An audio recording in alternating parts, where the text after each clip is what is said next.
In this video, I will show you how to fix the turn off passcode option being grayed out on your iPhone.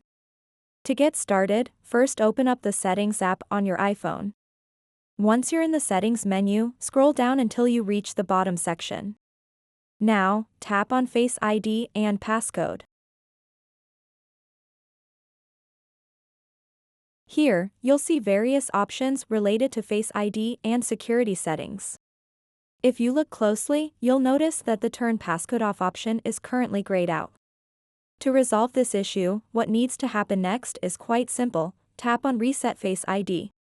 This action will remove Face ID from your device entirely. You'll now notice that the Turn Passcode Off option is no longer grayed out. You can go ahead and tap it to disable your passcode if that's what you wish to do. It's important to remember that removing Face ID means any applications relying on it will require reconfiguration. After disabling your passcode or making other adjustments, revisit those apps and enable Face ID again for seamless access. So that wraps up this tutorial. If you have any questions about this whole process, please let me know in the comments section below. And if this video helped you out, please give it a big thumbs up and subscribe to this channel for more tutorial videos like this one.